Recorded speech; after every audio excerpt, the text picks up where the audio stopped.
What's going on, guys? Welcome back to the channel. Today we're going to be checking out something that has been suggested many times. A lot. In the comment section. And that is inside the Mallard, the world's fastest steam locomotive. I know this is supposedly the world's fastest steam locomotive, but I don't even know if I've ever heard how fast it's actually gone. I don't think I have. And I don't know when it actually took place. Like, when did the record happen? Does the record still stand? I don't know.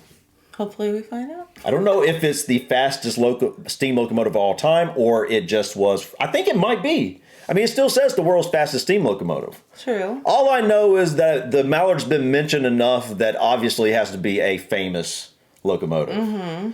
You know, I still have a love for the Flying Scotsman. I love that train. It's beautiful. I've never really seen the Mallard up close and personal. I don't think I've ever seen it, period. So even like in passing in any. I don't think so. You know, you might be right. Unless I just didn't know that's what it was. Surely we have, though, because I don't know. I don't know what's I feel like I have seen it in passing. Maybe I haven't. Maybe I'm thinking of a different train. Hi, I'm Bob Gwynn, and we're here at the National Railway Museum, and today we're going to have a look at Mallard. Oh, sorry. Okay. I was not expecting it.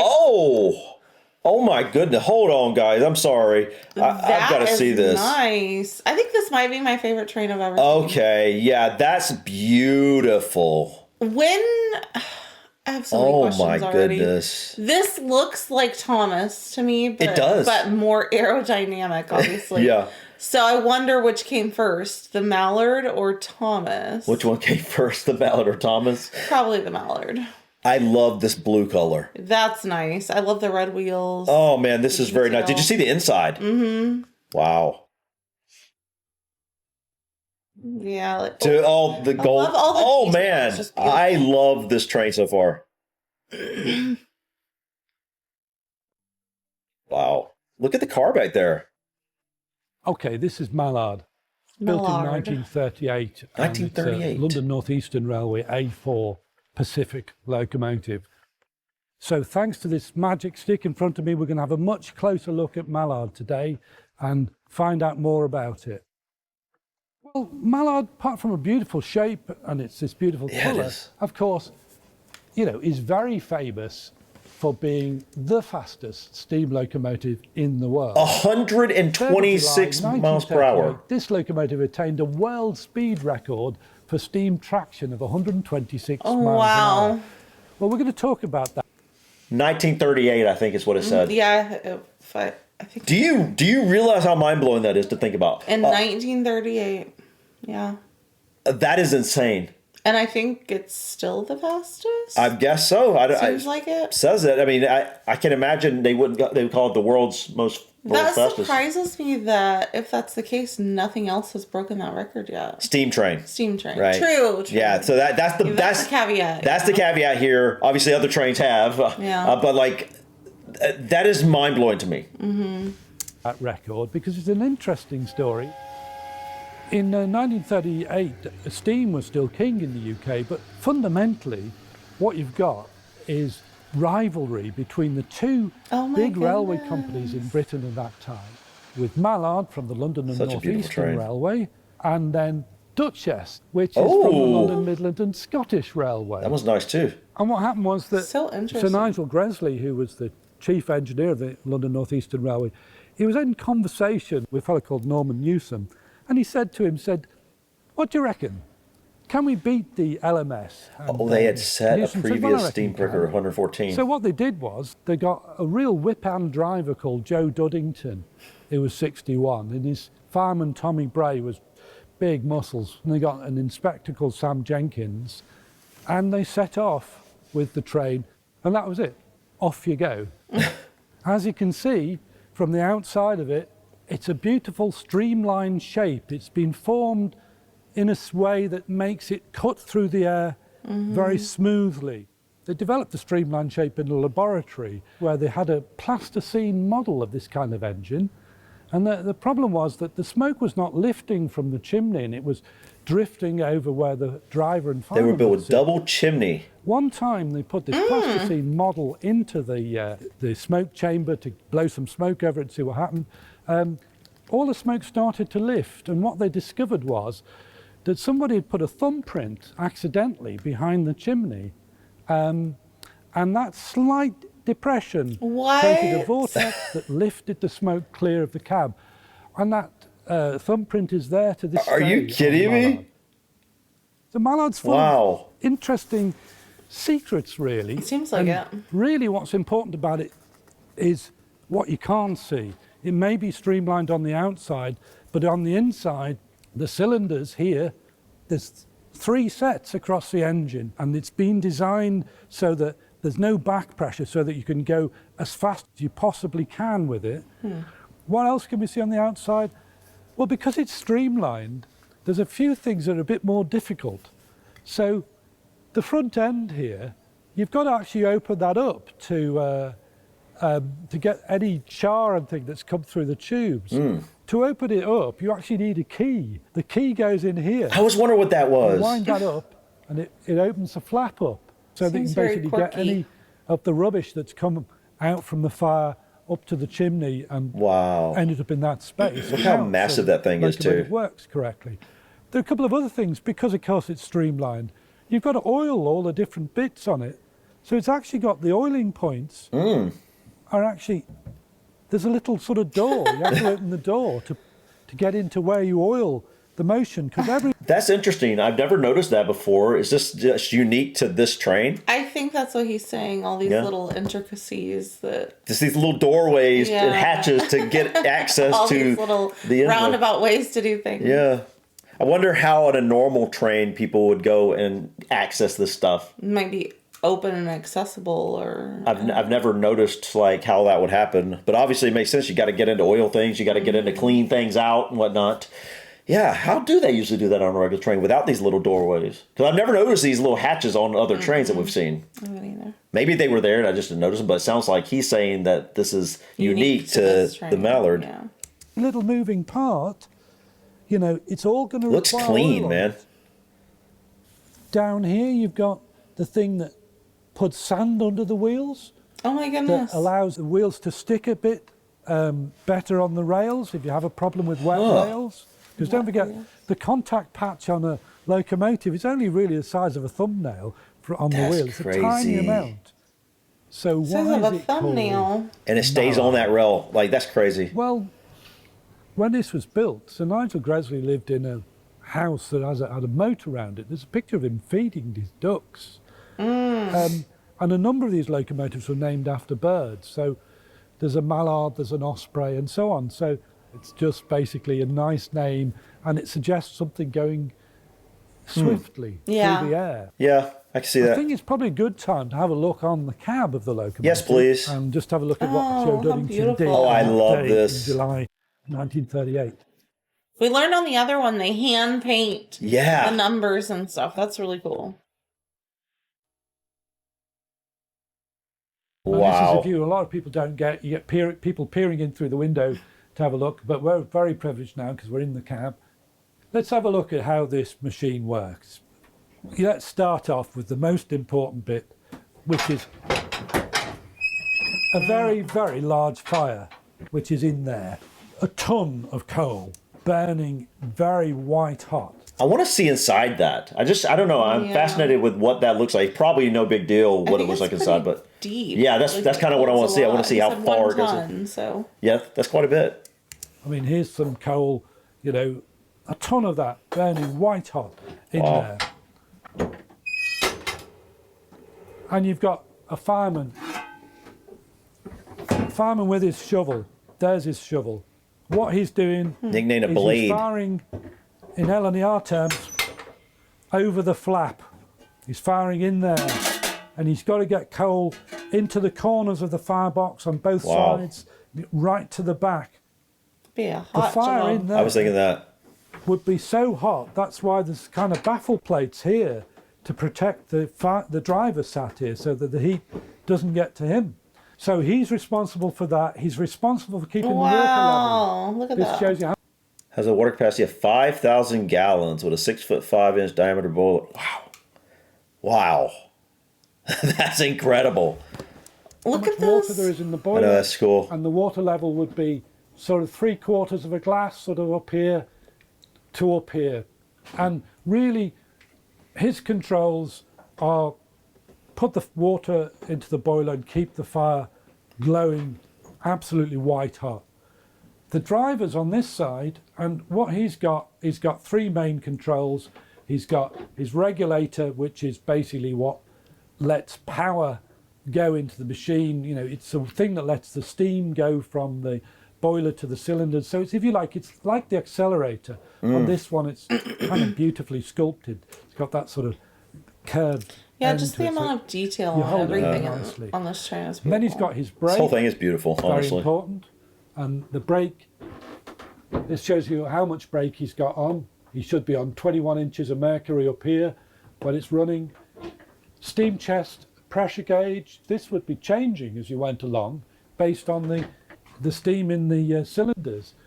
The actual steam gauge up here, right round red mark, 250 pounds per square inch. You'd really want to see it round on the red stop, as close to the red stop as you can, because that's giving you the maximum amount of steam to use in the machine. Seems like such a complex And- process. Yeah. He's got his reverser. And can you imagine, even us seeing this complexity today, imagine what this was like in 1938. It's so futuristic. Yeah, so new. Yeah. Or even before that, technically. That was just when this record happened. But Yeah. like before that, they actually had steam trains, obviously. But yeah, the complexity of it when these were first developed had to be amazing. Yeah. Is that the tea kettle up there? Where? Up there on top of the coal thing? Oh, See the white- it does kind of look like one. here, which the reverser is the thing that basically gives you full forward gear, and then you can adjust it. So you're using less steam going into the cylinders. That's fundamentally the driver's controls. Behind us, of course, we've got a few other things. In here, you've got a coal space. Oh wow. So the coal space, all of that would be coal. So that's where they call him the fireman. I think he was called the fireman. The guy who's putting coal Shoveling into. the- Yeah. yeah. So he would actually open that little hatch, Get the it door, from there. and get in there. Put it in the... Or you might have had like a little bucket or something. I wonder if this was ever covered by something like even a tarp or anything. Or did it matter if it was wet? I don't know. Yeah, that's what I'm wondering. If it was raining, whatnot. Probably didn't matter. And underneath it in the tanks is water. Yeah, I guess it And would of be so course, hot. Best That, of all, wouldn't you've really got matter. this shelf which you keep your oil cans on there, so Oh, the oil remains cans. viscous. Oh, Of that course, you makes want to more keep your sense. Billy can on there, so you've got hot tea at all Oh, times. yeah. And Oh. some northeastern people used to put an onion on there to roast, so you onion. can use it however you want. It's your kind of means of getting tea on the go, which is an important part of any railwayman's life. What Beans would it and be tea? like when it was running in normal service? Well, you wouldn't want to touch any of these. These would burn you. Oh. These would be very, very hot. Oh, I bet. And it would also be rattling and banging. So Oh my goodness! I mean, think about where he's at. If he wasn't, fell into it or something. Yeah. Oh, yeah, that I'm would so clumsy. There's no way I could work. that would in hurt so bad. Space. And think about this. I would think these would be radiating a lot of heat. And the door, obviously, when he's shoveling coal in, would be crazy more heat. heat, yeah. This room seems to be like it would be this compartment. Sweltering, I feel like. What do you call this area? I don't know what this is called. The driver's hatch. I don't know what this is really called, I really but don't either. whatever this is called, this room where they're in, it looks like it would have been very, very, very hot. Yeah. you've got that kind of banging, clattering, hissing, roaring sound at all times. It's a very different environment to the quite clinical environments of a driver experiences today. And we're very privileged that people are still prepared to go out and drive these big machines at speed on the main line. Did you see Well, that? what did Duddington do on The that back day is open. to make Oh, I noticed this that, yeah. break that record? Well, So that would he's probably sat keep some of the here heat ready to out, go, obviously. And he's got the fireman, Tommy Brays, working hard Fireman, to yeah. make that fire really, really hot. Duddington has got the regulator in his hand, and he's ready to set off.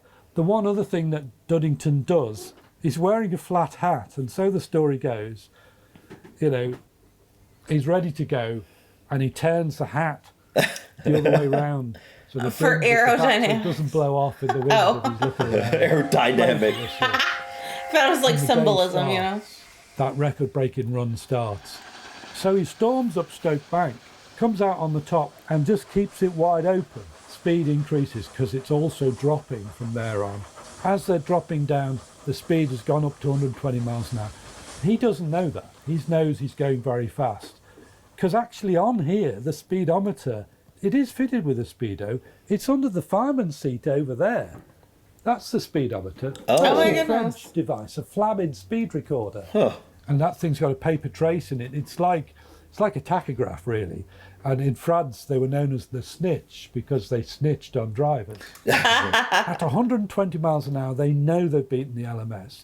They know they're travelling very fast because actually attached to the locomotive That's Look at that. beautiful. is It a really is. dynamometer car, which has very accurate speedometers on it and means of measuring speed, which is what really recorded what Mallard was doing on that day in 1938. And the people from the dynamometer car were saying, well, it looks like the maximum was 125 miles an hour, but it was, in the end, a world record for steam locomotion, which has never been beaten. And it Wow, was never delivered been by a beaten. crew that really wanted to succeed. They were a very good team on the LNER. So to this day, we think of Mallard, quite rightly, as the fastest steam locomotive in the world. Thanks for watching, and Wow. Oh, that's really cool. This was pretty incredible to see. I think this is one of the most beautiful trains I've ever seen. I know. I think it is the most beautiful train I've seen. I haven't seen a ton, but Yeah. I really like it. I like this one too, though. This one's really, really pretty. I think the other one's better. So this one reminds me of was it Predator or Alien? The movie. The shape of the head. This thing is just beautiful. Look at this. I just love the shape of this thing. I like the colors too. Yeah, the perfect color.